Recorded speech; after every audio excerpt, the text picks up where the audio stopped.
guys, Throwmaster76 is back, and here's my WrestleMania 28 review. Before I start my review, yes, I'm wearing my Sound Tiger shirt. Another great game they played today. Well, they didn't play too well, but still, 3-2 win in overtime, a win's a win. Poulin played good, 38 saves, and Rashani, a great ending goal by him. But anyway, WrestleMania 28 got off the air a couple minutes ago. Here we go. Start off Lillian Garcia with a national anthem, America the Beautiful. Then the opening match was Sheamus versus Daniel Bryan. I was disappointed in this match. I can't believe it wasn't even a match.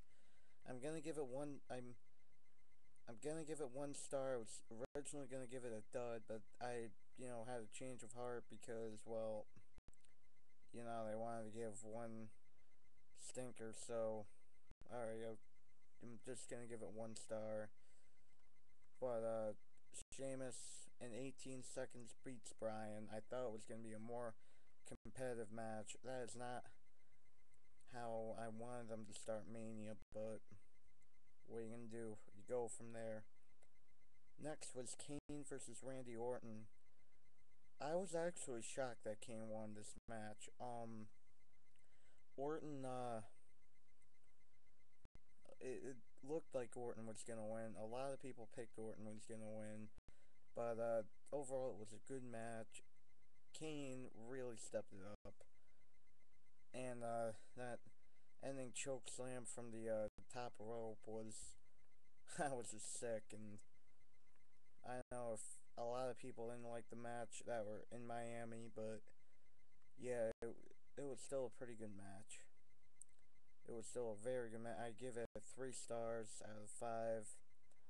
Next, Big Show versus Cody Rhodes. Yes, Big Show does win. And 2-star, I'm just gonna give it 2 stars because Big Show, you really can't. Big Show, he's good, but he really, you can't really have someone who we could compete with that would produce like a great match. Like, it was just average. Cody did alright during it, and yeah, but Big Show wins. I won't have too much time explaining that. Then Kelly and Maria Menounos defeat Beth and Eve. I'm giving that half a star. Kelly and Maria, I'm not gonna get in detail. I will get into detail. The HIAC end of an era match, which was after that, Undertaker versus Triple H. First thing that I want to comment on, Undertaker's new hairdo. That looked sick. It was a little bit of like a faux hawk going on.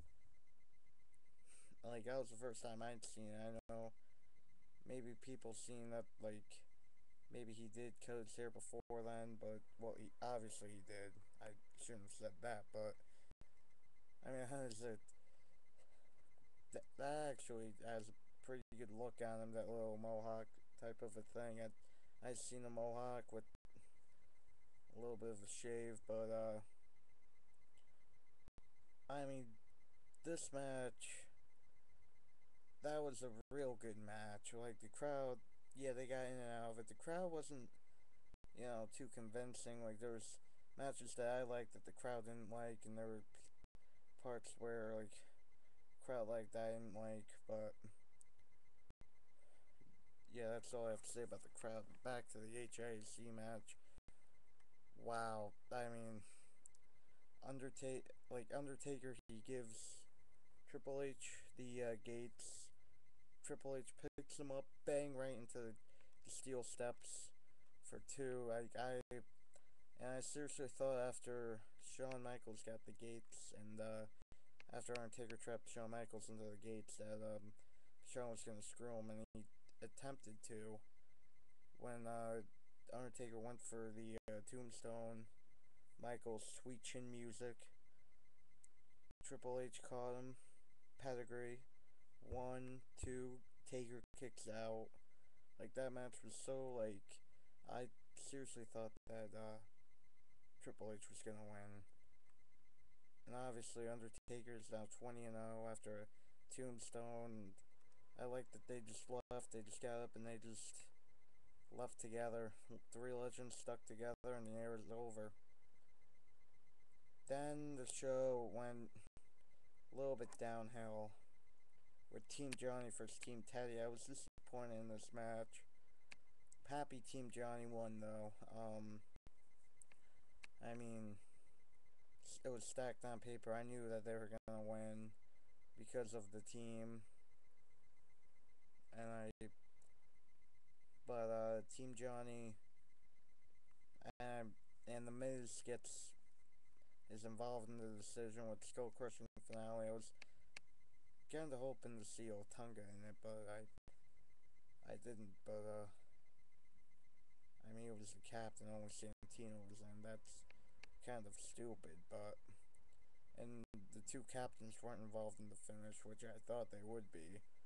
It was Miz pinning Ryder after Eve, officially turning heel. Well, you alright? Yeah, Mom, I'm fine. Then, Punk vs. Jericho. Good match. Crowd didn't really enjoy it too much as I was hearing it, but, seems like they enjoyed the, ending. I gave Team Johnny, Team Teddy 1.5 stars. CM Punk vs. Jericho. That was a very good match. That was a hilarious ending. Well, not hilarious, but a cool ending with all the things, the counters and stuff, and then the kind of vice hooked by Punk, and Jericho tapped out. Like, when was the last time you saw Jericho tap out? I mean, he tapped out a lot, don't get me wrong, but I don't remember when he tapped out. That was pretty neat that they ended that by submission. Finally, The Rock vs. John Cena. Did the match deliver? Yeah, it did, and it really delivered. I thought during the match, I was on my feet the whole time during the match. I was just watching it, like, bang, bang, like, that's all it was.